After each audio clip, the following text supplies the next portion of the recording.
Hello. Hello, friends, and welcome to today's episode of Booked. I'm your host, Saffron Asteria, and I'm joined today by Jade Black. How you doing? Good. It's really hot in the UK. For anyone wondering, it's 29 Celsius where I am right now, so Criminal. that's fun. It's also blazing sun and I am in an upstairs room, so Ooh, yeah. Yeah, well, it's fun. so you're basically a rotisserie chicken at this point. Pretty much. Yeah. Well, in spite of the heat wave, thank you so much for joining us today. I'm Hey, really thanks for having excited. me. Oh, of course, my pleasure. This has been like 10 months in the making or something stupid like that. Something like that, yeah. It's been a long time, but we're here now. So before I start rambling on with a bunch of questions, could you tell the audience a little bit about who you are and what do you do? So I'm Jade. Um, I am many things. I am a writer. That's primarily what a lot of people know me for, is the writing. I think a lot of people know me for art as well because I do all of my own character art because why not? Mhm, Basically, I basically learned to draw so that I could do my own character art and mhm, all of those sorts of things. That's gotten really out of hand in many ways, but I'm also a composer. A composer I was first, mhm. actually. That's where I started out creatively, was in music, Interesting. and that was originally sort of, what did I used to call myself? Alternative metal. It was a lot of Mhm, guitars, drums, bass, mhm, and then that sort of became everything. Bits of jazz. I love mhm, jazz so much. Orchestral stuff, flamenco, whatever. I mhm. have so many instruments, and I That's play all cool. of them. Violin, not very well, but I try. Them I'm pretty good on. I also am a game developer as Mhm, well, so that's kind of where the art and everything got a bit out of hand. mhm, Because writing, art, music, that's all relevant for game mhm. dev. That was I actually did a whole 3 year bachelor's degree in that. Of course you So did. Why not? yeah, why Just do not? it. Yeah, I still actively dev. I'm workshopping that at the minute and exactly what that's going to look like. So Mhm. keep your eyes peeled on that one. I mean, basically, hi, I do everything. You do everything. Yeah, I All kind of of do. the creative things you do. Yeah, That's amazing. yeah, pretty much. But that's so handy as well because like when you're when I speak to authors, like a lot of them would love to have things like character art or, have a special like soundtrack to the movie that they're going to make or like have a video game made out of their book or whatever. And I can imagine that with those skills, you could probably just do all that yourself. Yeah, I could though. Yeah, Like, you could. joking aside, that is Such the a thing. flex. Like, when Mm. I learned graphic design, I learned that back when I was composing and in the music industry and all of that. Hmm. Thanks for that in the chat. I really appreciate that. But the reason I learned graphic design was so I didn't have to pay someone else to do it, and so Hmm. I could make my own album covers and then character art. Oh, I'd like some of that. Oh, gee, I don't have money for that. Guess Hmm. I'm learning to draw. Now I can do all my own covers, and I don't have to pay someone to do that. It just Hmm. works out, especially when you've always had a tangential interest in the thing. Yeah. Makes it easier. Oh, definitely, and that's something that is a kind of common theme, not to the extreme that you've taken it, but a common theme in like the indie community is that Mm. like people having to learn skills that they sometimes didn't even necessarily think they would ever need to learn in order to make their thing a success. And I suppose having that much creative control over the things that you're doing, you're kind of in a very powerful position with that Oh, because you're absolutely. like if anything needs to be changed, well, guess what? You're doing it, and it gets to be done the way you want it to. Do you ever collaborate with anyone on any of your projects? I mean, I have done. I have co-written short stories with people in the Mhm. past. That was mostly just for fun and Yeah. things like that. When I was at university, a lot of that was group work. In the third Mhm. year, we were surprised with, hey, mandatory group work for your major project, which was that wasn't Horrible. fun. Yeah, because we were basically told that we wouldn't have to do that in third year, and then it was, Mhm. hey, now you do. I was lucky that at that point I was in a pair for me. I'd Mhm. had a group of six the previous year and it was hell, honestly. It was like one Mhm. of the worst creative experiences I've ever had. Oh, But then the next year it was just the two of us from that six. yeah. We got on, we worked really well Mhm. together. That was a lot of fun. And Mhm. what was cool about that, and this is something that is interesting in the game dev sense in particular, Yeah. was we could really play to our strengths. He was a really good, it was Jack was his name. He was a really good technical artist, 3D modeler, level design. He'd done all of that sort of stuff. That's cool. I had not. I'd done 3D character modeling, but it was, I think, the unit I hated the most. Like, I can do it, but I hated it. Exactly, yeah. Apologies for bringing that up without a warning, okay. But he'd done all that stuff. I had done a lot of 2D art. I'd done all the music side. So we basically had a half of the game each. That's cool. It worked super, super well. We kept a really finished, because we were good at each thing. Yeah, that worked really nicely. I haven't done a whole lot of collaboration really since then, but I haven't had that much opportunity to. Like, if I was invited to an anthology, say, and I knew someone else there and they said, hey, do you want to co-write for this? I'd be like, hell yeah, we can each have a POV character, write it dual POV, and this will be awesome. Like, that's something I actually nearly proposed to someone once, and then the circumstances changed, it wouldn't have worked. But yeah, that's something I would be open to doing, but it has to be the right project, I think. Yeah, I suppose it also has to be the right person, because absolutely, yeah. Like, as Sarah said just now, like, when you're forced to be in a group of people, you don't get to choose, you know, the right characters for you to work with. And sometimes people just don't want to do the work, or, you know, it ends up being like everybody's got the same skill or whatever, and it's just incredibly frustrating. But when you have that control over, you know, who you're going to collaborate with, especially if it's not mandated, like, you can part ways if it doesn't work. Yeah. You know, I think the thing is, if you have different skills, like the different skills, I think, is almost the most key thing. For sure. You want similar vision, similar interest, generally, so that you're both interested and excited about the project, but different skills coming together is, I mean, that's where the magic happens, I think. Oh, for sure, yeah. Not to go buzzword mode, but you know. You can buzzword, it's fine. People like buzzwords, really. That's why they're there. That is true. That is true. So you have a series called The Determined Ones, which are a set of, or series of novels that are like standalone, but they're set in the same universe, and they're non-linear, I think. So people can like pick them up in whatever order. So you had a couple of them published, and now you're like reworking them into a different thing. So how's that going? Have you got any sort of update on that?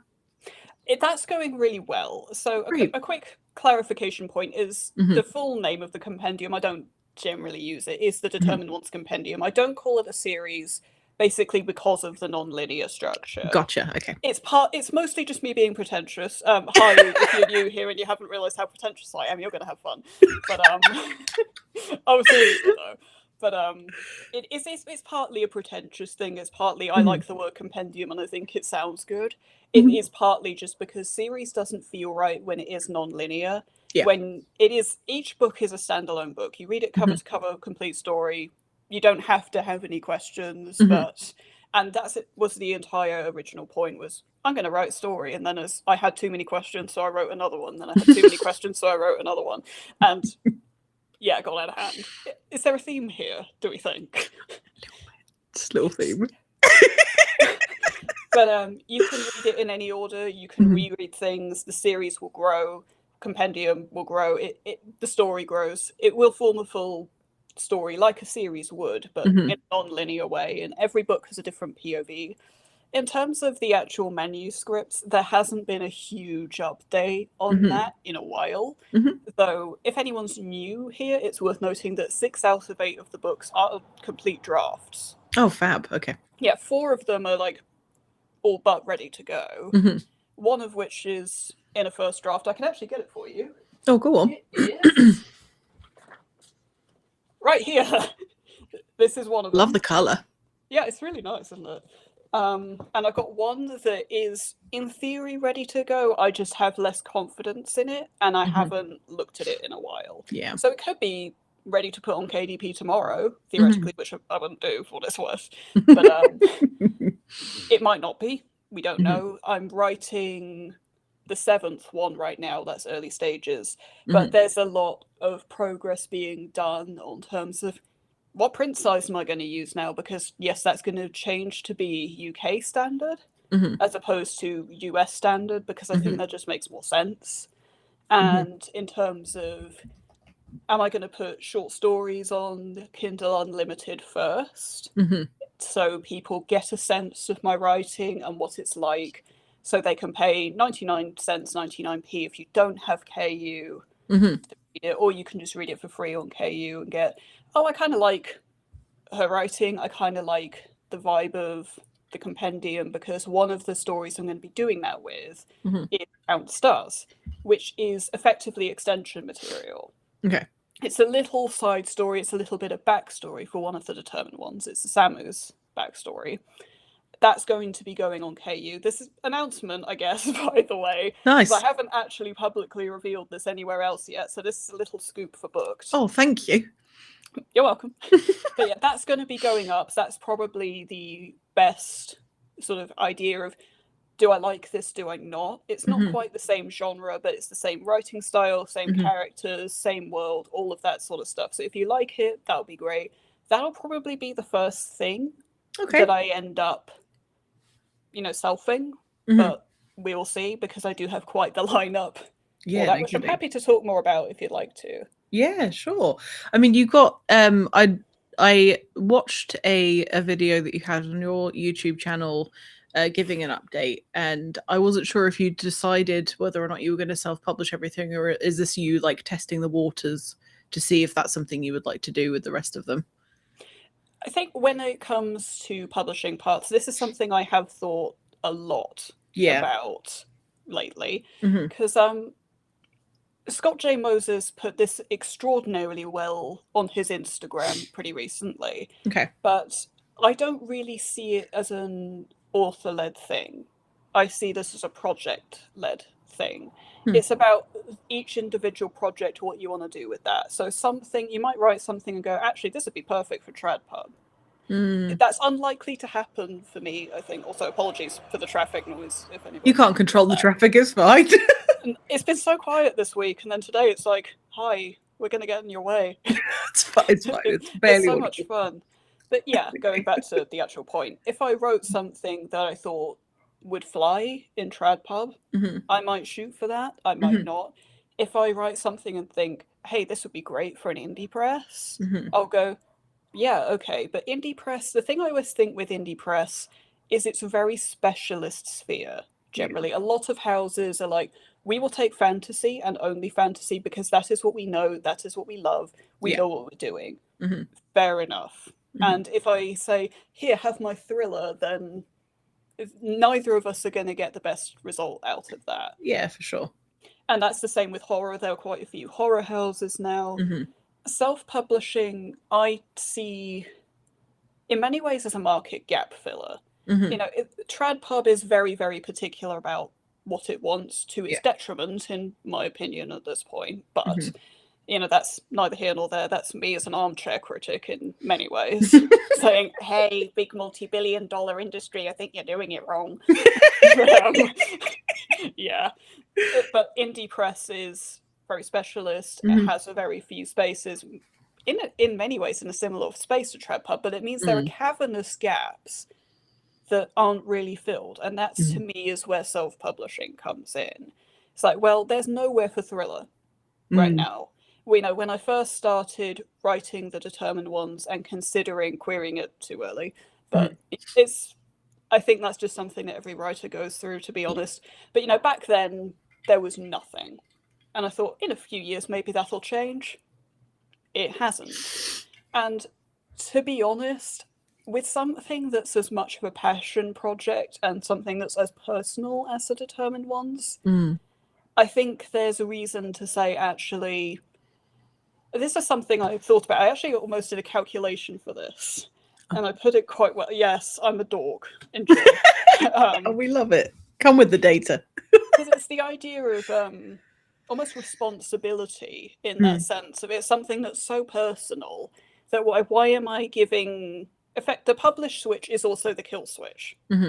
If it's something that's so personal, that matters so much to me and to some other very important people, why am I handing the kill switch to somebody else? That actually really doesn't make sense at a point. Yeah. So I would like to keep that. actually, especially with the experience that I've had. Yeah. As well. I've often thought about that way, and with the best will in the world, I think going indie press, for me personally, for this project specifically, was a mistake. Yeah. Because I had already set my heart on self-pubbing it. I think this was something I talked about in that video. Yeah. Because I had always thought, well, I'm going to self-it and I'll do it my own way. And then what I saw at the time as a great opportunity came along, and I took it. But it was the wrong place and kind of the wrong time. Yeah.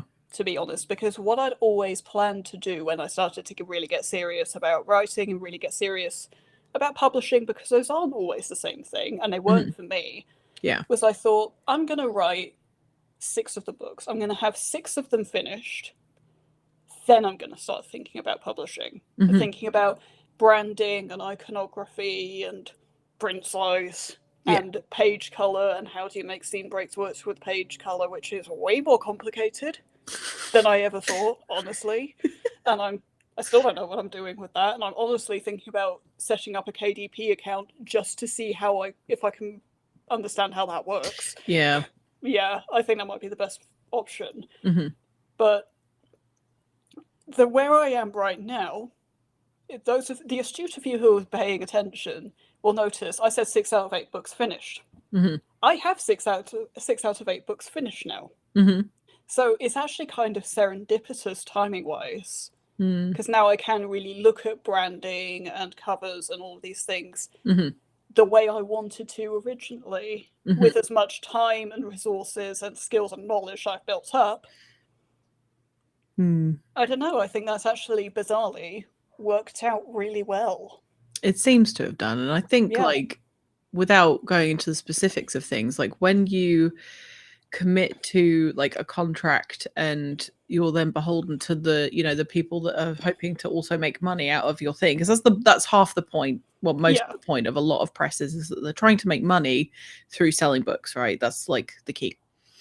And when you have that kind of pressure and you don't have like the flexibility of that unending time to do it at your leisure, you're gonna like make decisions that aren't necessarily the best for you and your work, because you're kind of pressured almost into like producing the thing. You know, got to get covers done, got to get this done. Okay, we've got the book out, and now what? Like, what do you do then? Like, you haven't had that time to actually consider like what the marketing is going to be and all that sort of jazz. So, do you feel that it was like a rushed thing? Like, that's why it didn't turn out the way that you wanted to, and that's why you're making these changes?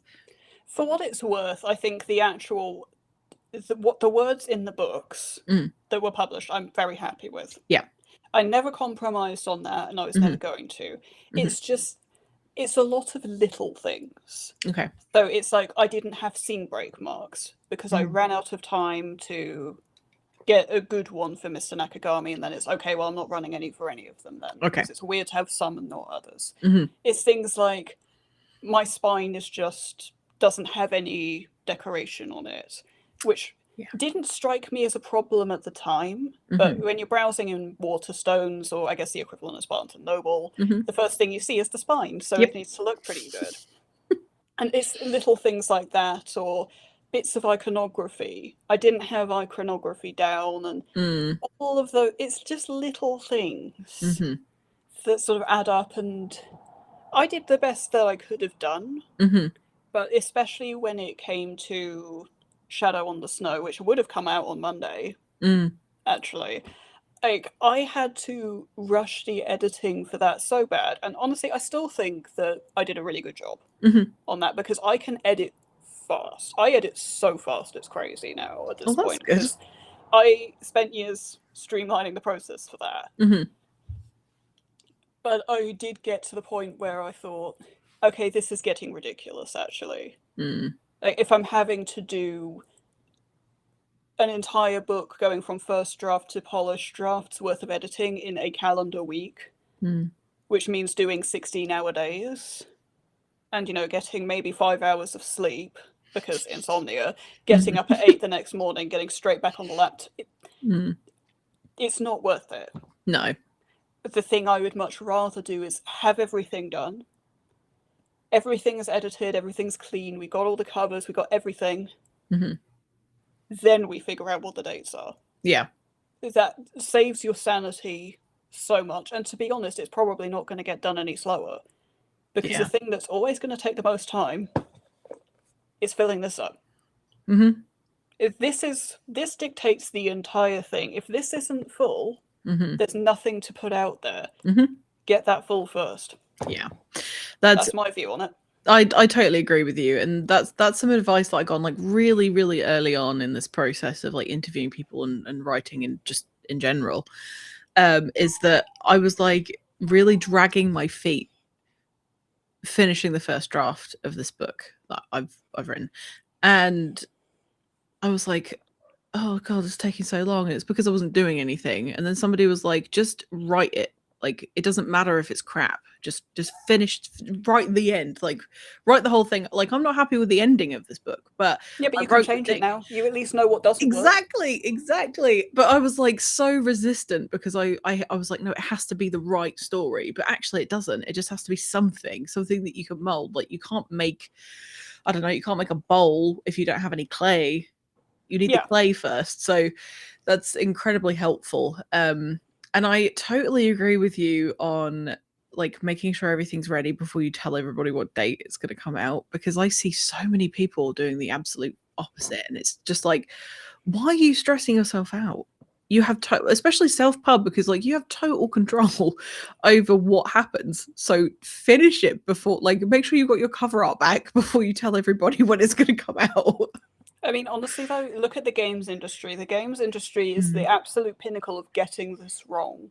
You look at how Cyberpunk 2077 launched. It launched broken because this is the date we must stick to it. It launched when no software, no game should ever launch like that. It was a nightmare. I don't know how that studio is still open after that, genuinely. It was that bad. Still, though, it's crazy to me that they actually remained afloat after that. But and then you get was it GTA 6? It was all the Grand Theft Auto games. Let's be real. They're like, oh no, we're coming this year. Oh no, we're coming next year. Oh no, we're coming next year. And how angry are people over that? Like, you don't want either of those. Yeah. Oof, indeed. It was like that with Diablo 4 as well. Like, they were promising that for like a decade or something ridiculous. But yeah, you're totally right. But it makes the people that like the thing pissed off because they're like, when is it coming? It's cost me a lot of money. I want to spend a lot of time on it. Oh, now it's crap. Like, thanks. I mean, it annoys me as well, especially when if someone's doing like their debut and whatever, and they're like, okay, I've got to delay it, sorry. It's like, okay, you don't know what you're doing. When someone's published a trilogy or 5-book series and then it keeps happening, it's like, come on, guys. You got to learn from your mistakes at some point. Yeah. I think for self-published authors to be taken seriously, I don't think that you can, like, okay, so we're writers. We're creatives. We see people struggling. We know what it takes to get the thing past the finish line into your hands. Oh, look, I'm reading the book. Readers who don't know any of that will just see that as like poor quality and like unorganized, and it's not a good advert.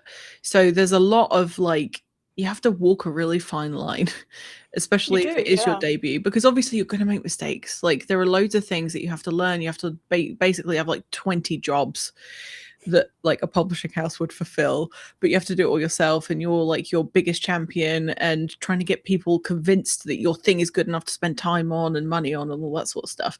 So like, I agree with you in the sense of, you know, you can be a bit more forgiving if it's somebody's debut, but only if you're a creative and you know what's going on.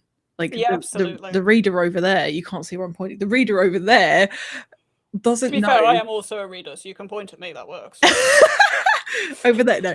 But you're a reader that gets it. You know what it takes to go through all of that, like stress and money and panic and, oh my god, this hasn't worked, and oh, I deleted the wrong thing, or where's that draft, whatever. I've lost my notebook. Yeah, exactly. All of those things the readers don't necessarily even care about, even in the slightest. They care about, does the book look good? Does it feel good to hold? How is it formatted? is the sentence structure enjoyable, what are the prose like, what's the plot like. That's what they care about, because it's their escapism, their enjoyment. It's just tough because like nobody really teaches you. You have to go learn it yourself, and most people self-published or self-taught. And if the information is like garbled, or if people give you like wrong advice, then you're just going to have to make that mistake and fix it next time. You know? I mean, but people are unforgiving of trad pub. Trad cinema is the very obvious one. Big studio cinema. I mean, they're making a mess of things right now. So Everyone's really unforgiving of it. But the thing is, everyone's sort of held to the same standard on stuff like that. And that's as much a blessing as it is a curse. Because I think what's almost increasingly happening, I think this is probably mostly, you see this a lot more in indie game and indie cinema, is big studios are delaying everything and everything looks really unfinished. Indie studios don't do that in the same way, especially once they're a bit of experience. So it brings the reputation of indie up, and it brings the reputation of indie books, everyone going up and saying, oh, actually, this stuff is worth paying attention to. And that's definitely the point we're at now, where people look at indie books, whether that's indie press or self-pub, and go, actually, this is worth paying attention to. Especially in the genres that have been really underrepresented in trad pub thriller. But, not that you feel strongly about that at all. Honestly, I'm more annoyed about noir at this point because I love noir. And when was the last time a noir book was published? Like 1952? Not honestly. On my radar. I don't know. Yeah, exactly. I mean, you can't even find noir on Goodreads. Doesn't exist as a category. It's really? Yeah, I looked at it like the other day because I was thinking, what are noir titles like? And it doesn't exist as a category on Goodreads. It's crazy to me. That's interesting. So many classics in noir, but I'm going to digress because I will I will go off on this one. But when you get genres like that have been underrepresented, there's nowhere else to look. So that is where people go, and they go, this is pretty good.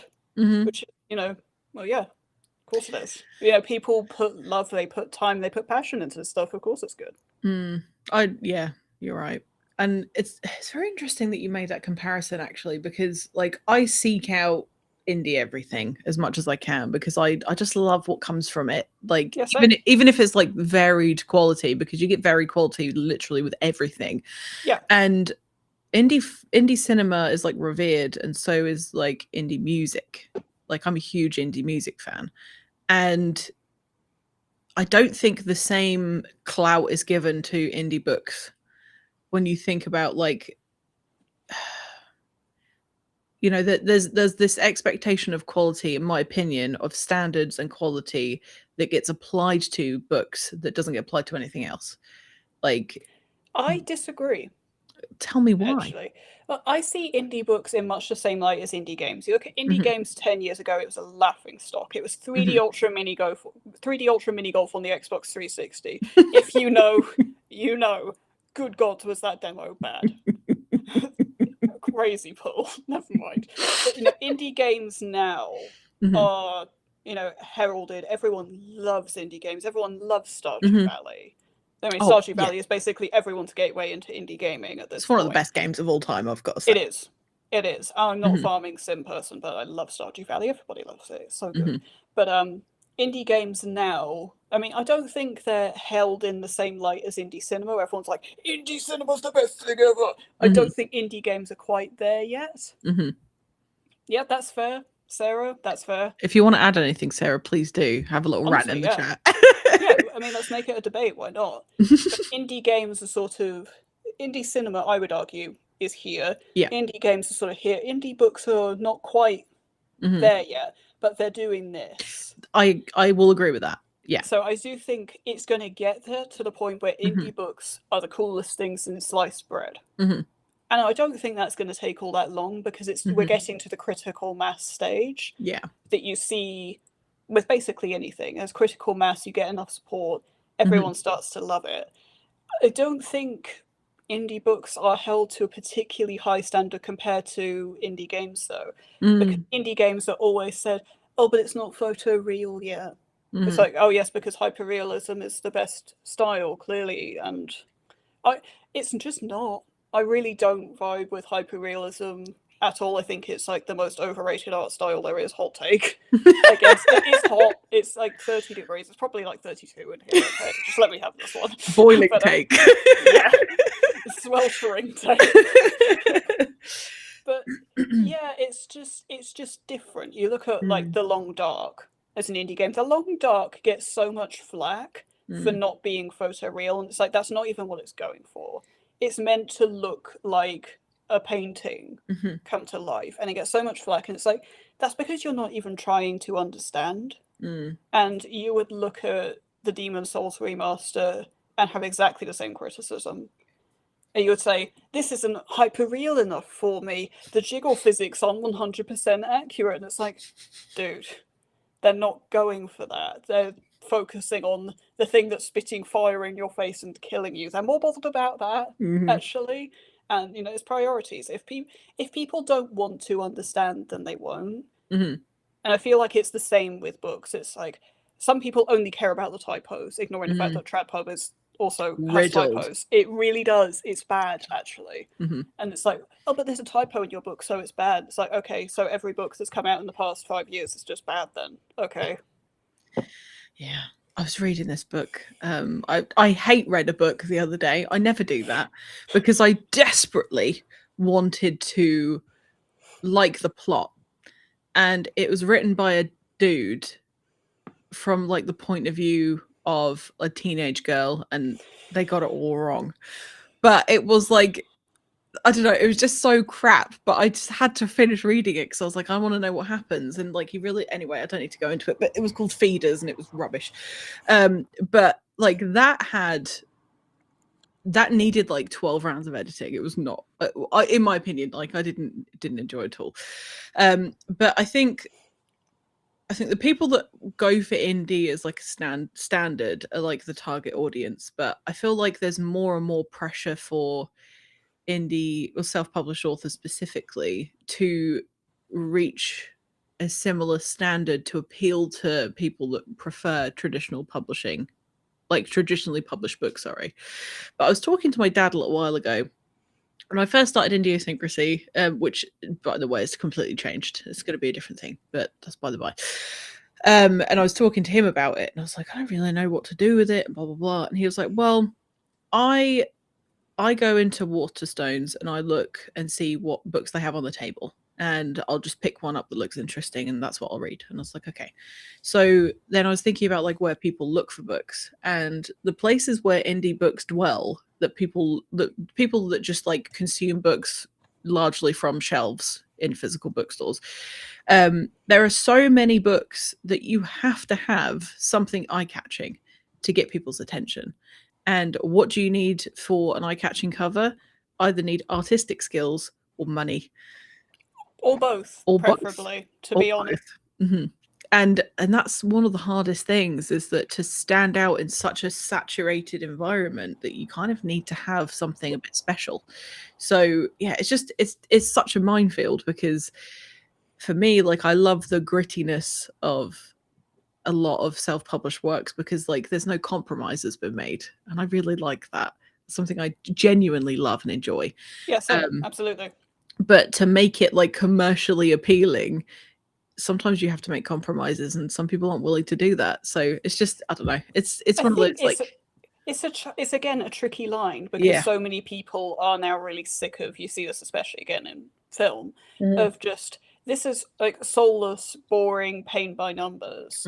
And that's where a lot of trad industries, trad pub, trad cinema, trad games, that's where all of that has sort of gone in that direction. And people are desperate for something that is a bit more real, that is a bit more passionate, that has a bit more soul. And that's why I think all of the indie stuff has taken off so much. Indie games, it's such a quick turnaround. It's like from 3D Ultra Mini Golf in 2006 to Stardew Valley, when was that? 2014? Something like that, yeah. That's so quick. That's so quick to go round as from laughing stock to this is where the best games are. It's so quick. And, you know, stuff like that is why people want that, really. Yeah. People get fed up with trad books increasingly because it's sanitized, because it's, here's the Save the Cat beat sheet, here's your form, fill it in. Yeah. It is, though. I mean, that's what a lot of it is. Yeah. It's something that Sarah mentioned about indie cinema. So for the benefit of those who are listening to the audio of this on Spotify, indie cinema from certain demographics or regarding certain topics is revered. Indie cinema and genres like horror or utilizing techniques such as found footage are seen as lowbrow. That's interesting. That is interesting. I would argue that horror cinema as a whole has always been seen as lowbrow. Which is unfortunate. Same with horror books. It's a cult. It's a cult set of fans. It's a particular set of people that like that. Yeah. I don't think, big mainstream horror cinema and indie horror cinema is any different on that one. I mean, I'm a horror fan. I know I'm a huge horror reader. Horror is like my number one genre for reading. So, hey. But yeah, that's my take on it. I think that's true for a lot of things. But that's indie for you, isn't it? It's filling gaps. It's specialist. To continue, because she's added a couple more points. So you can be an indie filmmaker from somewhere like Mayfair, posh part of London for anyone that doesn't know, and that's seen as a brave choice. But if you're from a bad part of London, that's seen as cringe and you'll never amount to anything. But then I love when people break out from that and they're like, see, I made a really good thing, but that shouldn't even come into the equation. It's just classism. Yeah. I mean, basically that just boils down to classism. That is what it is. I mean, if people are going to be classist, if people don't want to hear it, then they won't hear it. It doesn't really matter. It's like, well, that's not your audience then. Yeah. To be honest. Oh, interesting. So this is a point from Ellen Holmes, who also has a question, but I'm going to go with this one first.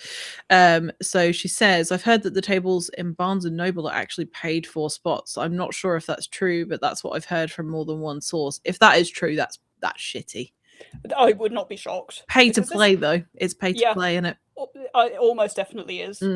It would be my view on that, because when people say, oh, I got a front page on a magazine, that's really disingenuous, because you cannot get a front page on a magazine without paying for it. Really? Yeah. I studied marketing for a couple of years. I mean, it was a long time ago now, but I did. And one of the things I looked at was magazines, because everyone's like, oh, you need to get on the front page of magazines. So I don't have $3,000. Because that's how much it costs, a while ago. It was probably a lot more than that now. I don't know. Yeah. I mean, I don't know how popular magazines are, so maybe not. But everyone goes by, or at least in the music industry, it was how many magazine front pages do you have, which is literally just how much money do you have. Yeah. Oh, that's gross. It's similar for a lot of awards. Like I was looking at some awards are terrible. I was looking at a podcast award, which I'd never heard of, by the way, because it was like, get nominated for this podcast award. And I was like, I'll try it. And then I thought I'd get, I'd ask a friend to nominate me or whatever. And it was like a couple of grand. And I was like, you can go fuck yourself. Like, you can literally buy a secondhand car with that. Literally, or like a better setup. Yeah. Do you know what I mean? Like I could pay for advertising and that would be worth more. So Ellen Holmes did also have a question. So she would like to try more indie games, but has had trouble finding them. Where do you find them? Honestly, Nintendo eShop. That's what I do. Yeah. I go on eShop. I filter by the sort of genre that I like, which is puzzle and strategy games. In a surprise to no one, to be honest. But that's what I do. I go puzzle and strategy games. I just scroll until I see a title, or it's an interesting one, I guess. A title that looks interesting, or a piece of thumbnail art that looks interesting. Look at the pictures, read whatever blurb people have put on there, and go, that looks cool. So, you find great games. I mean, I can give you some recommendations. So Howl is a really good indie game that's super underrated. It's a little strategy game. Is it the little with the hat? She's got a tall hat. Is it HAU? No. Oh, okay. I was thinking of a different game. Yeah, Nadir is another one that I really, really like. It's a sort of deck builder, roguelike type thing. Big fan of that. I'm trying to think. Cat Cafe Manager is good, especially if you like Stardew Valley. I mean, you're onto a winner with something like that. I mean, there are a lot, but honestly, Nintendo eShop, good place to look. I imagine Steam is probably the same, but I was going to say Steam. I am a filthy Mac user, so Steam works on the Mac. There just aren't many games exactly that are compatible. Yeah, I there is like a section for indie games on Steam. Yeah. And sometimes they'll have sales too, which is always good. Yeah, you can get a lot of games on sale on eShop as well. I mean, Dreamwalker Never Fall Asleep is one of my favorite games ever because the vibes are immaculate. So, and I got that on sale for like £1.50. Oh, that's good. Yeah. A lot of indie games are really cheap as well. Like you can easily get £8.99 or way less. A lot of indie games full price are like £5.99, if even that. So there you go. Thank you for the recommendations. You're very welcome. I mean, hit me up anytime. I've got a really long list. It's bad. But I'm a game dev, so like it's research, right? Oh, absolutely. I'm pretty sure that's a tax write-off. Yeah, I mean, if I stay up until 2 a.m. playing video games, that's for a legitimate career progression reason. Once I broke this like expectation for myself of I'm only progressing my writing if I'm actually writing. No, if you're watching TV shows or movies or reading that is even slightly in the same realm as the thing that you're reading, that's research. And writing in them, that's research. So yeah, don't underestimate the power of absorbing talent from other people, especially cross discipline is such a huge thing. And also I would argue as well, doing things like branding, looking at things like branding, like iconography, like writing blurbs, what spines look like, all of that can improve your writing as well. Agreed. Like, all of that is relevant experience. So I say it counts. I totally agree.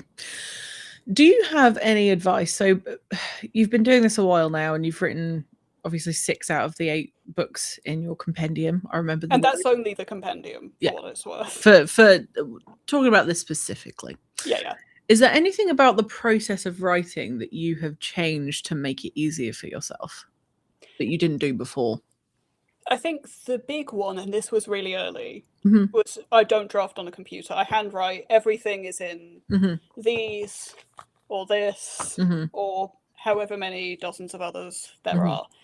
Everything is handwritten because what I find when I draft digitally, and it applies to literally anything I draft digitally, is there are too many buttons and I'm a pretentious asshole.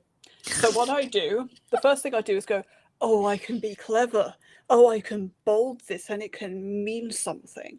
And I can italicize that and it can mean something. I can change the font color here or the font typeface and it can all mean something, and I don't get anything done. That's because I'm too busy trying to be clever about something to actually try and tell a story. And I go, okay, but what do I do now that every 3 words are bolded and this sentence is italicized? What do I even do with this? It's way too many things.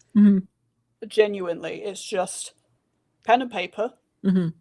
Just write a damn story. Just write the thing. The other thing, and this is recent, and this is categorically insane.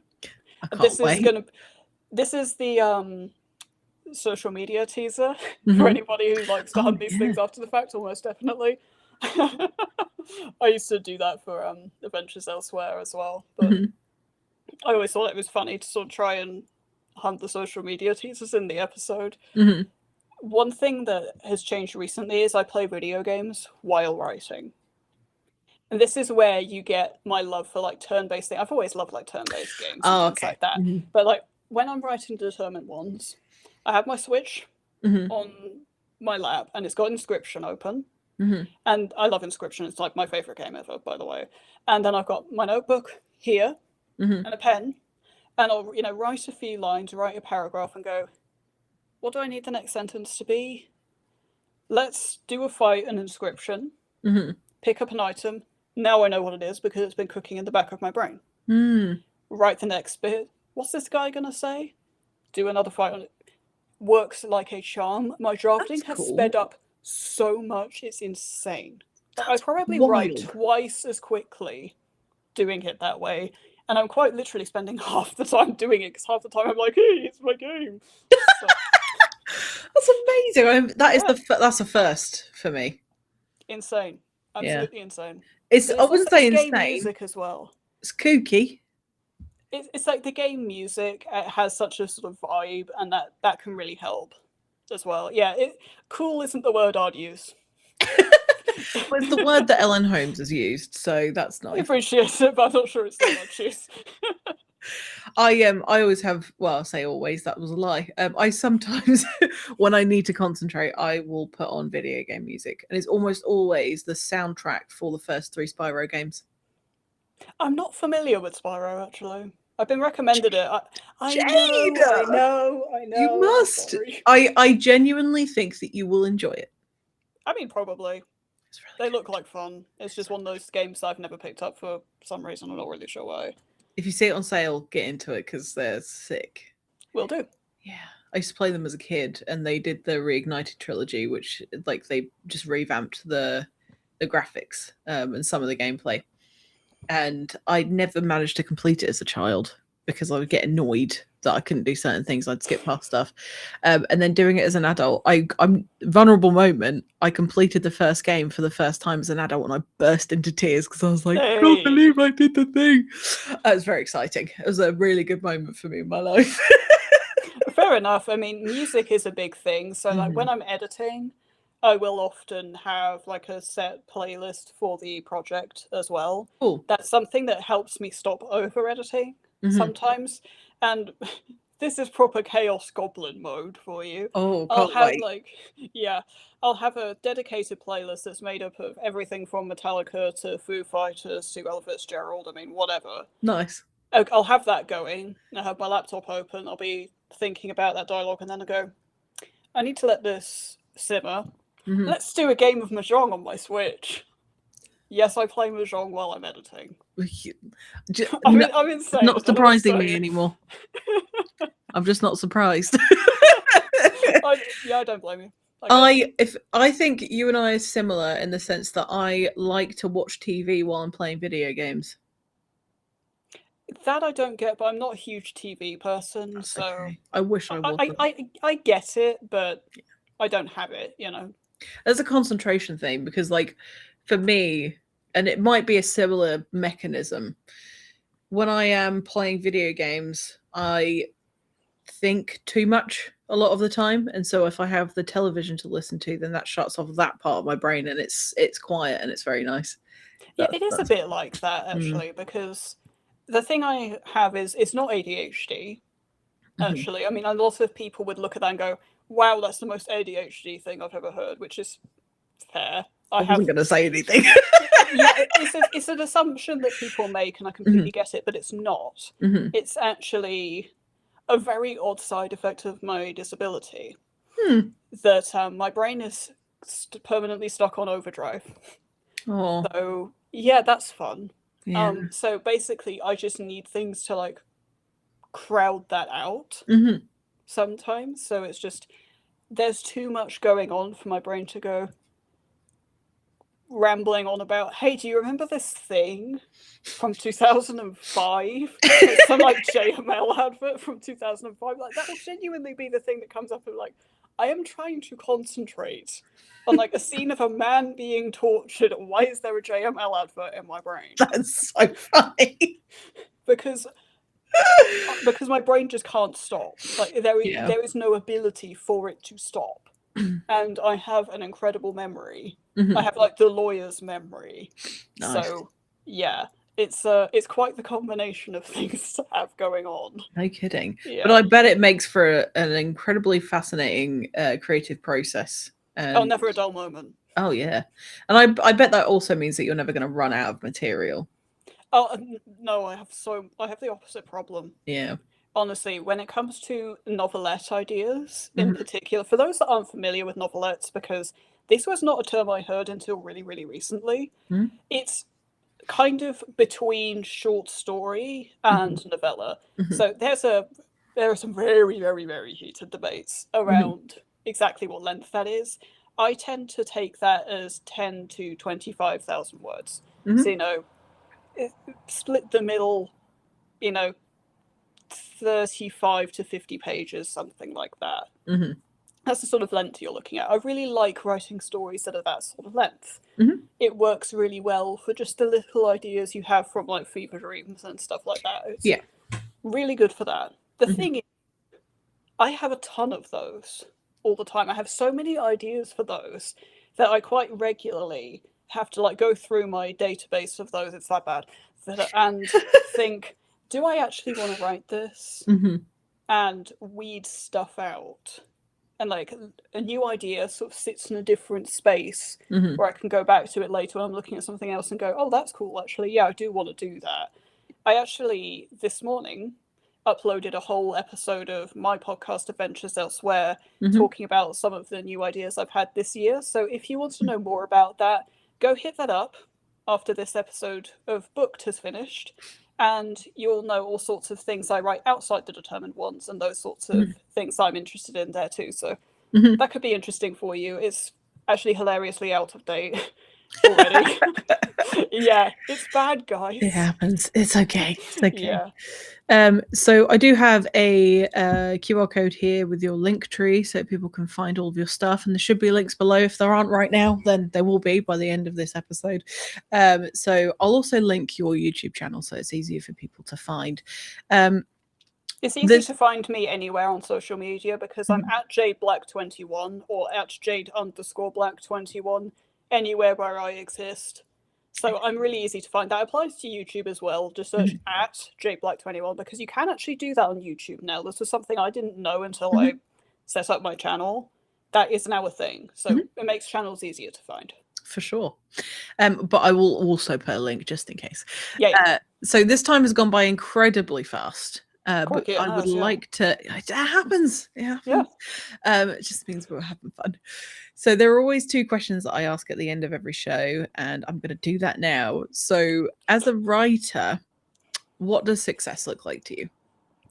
See, I've been thinking about this for days because I knew that this one would come up. I have seen this on the social media teasers that you do quite a few times. So I thought, okay, I'm going to get asked this. And it's a really difficult question for me to answer, to be honest. I don't think I have a static answer to this, because if you'd asked me a few years ago, it would be, oh, have the determined ones published, and then all of the other stuff that comes with that, because, you know, that world has gotten so big and so full and so vibrant that, you know, it doesn't end at the determined ones. There's so much more to come. So then that becomes quite a sort of moving target. And I don't know how much I like that. Okay. To be honest.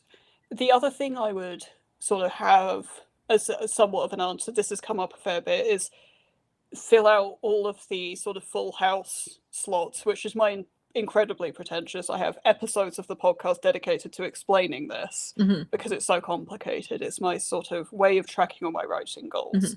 It's like all of these different genres and all of these different lengths and different things. And it's not about publishing any of that, but sort of having a good bank of different projects that are different things, different genres, different characters, different POV styles, third, first, past, present, horror, everything and anything. Having, just being able to do it all. I think that's a truer goal for me. That's one I come back to a lot, is the sort of I can do anything, and there's no one that can stop me doing the thing, because the thing I've had to remind myself a few times as a writer, and I think this is worth everyone thinking about every now and then, is that as the writer, and it doesn't always feel like this, in fact it doesn't often feel like this, you have all the power. You can just say no. Actually, you can just say, actually, I don't want to pursue trad pub with this. I don't want to write any more of this project. I want to shelve it. Or I don't want this to be a novel. Actually, I think it works better as a short story. I'll just cut it right here. Or I'll move the ending forwards and cut it there. That's exactly what I did with Charcoal Rain. Actually, I don't think I've ever said that. But that was going to be a novel, and it ended up being 14K instead, and it's way better for it. Or you can walk away from anything or anything. You can look at a genre convention of covers, and it's just all text with a vague, maybe gradient, maybe forest background, and go, no, I don't want to do that, because that's lame. I think that's lame. Or actually, I do want to do that because I think that's also, it's up to you. And success is that too. Mm. Success to someone else might be, I want a whole row of my books that take up an entire shelf. That would be cool. Mm-hmm. But to me, publishing really isn't the be all and end all of it because it's so subjective. Yeah. Publishing is so subjective. And also, paperback isn't always the right way to go with everything. Ebook might not be the right way to go with some things. I don't know. I haven't gotten that far yet. Don't ask me. Ask me in a few years. I might have an answer for you. Yeah, we'll have to come back to that one. Yeah. But just the idea that maybe I can just do everything. I think that's the best answer I can give. Yeah. Ask me in a couple of years, I might say something else. I don't know. Cool. I think that's a very fair answer. And I think, like, some people just don't need specific goals, like tangible goals. Sometimes it's the overrated. It is, but not for everybody. Some people need to have that, like, if I achieve this thing, then I'll feel satisfied with my life or whatever, and that's fine. But it doesn't work for everybody. It certainly doesn't work for me. It's more of a feeling, like, I now feel successful, not I'll only feel successful if I achieve these things. Because sometimes you set yourself up for failure, and then, like, you'll never feel satisfied in your life. The thing is also, if you say just this thing, and actually it turns out that you didn't really like how something turned out, then it can feel like your entire life is a lie. Or the danger is that, okay, but it's just the next thing, and it's just the next thing, and it's just the next thing. And that's the moving target thing. And I think that can be really unhealthy. Yeah, definitely can. So if you were to go back to when you first started writing and give yourself any advice, what advice would you give? This one's tricky because, honestly, 16-year-old me had quite a lot of things right. To be honest, I think she had her head on her shoulders pretty good when it came to writing, at least. Maybe not some other things, but writing, yeah, I think I actually did. I think the thing I always say is that it's okay to take a day off. Actually, if you're just, if it's really hot, like, genuinely, if it's 28 degrees overnight, which it was a couple of weeks ago, you are not going to sleep.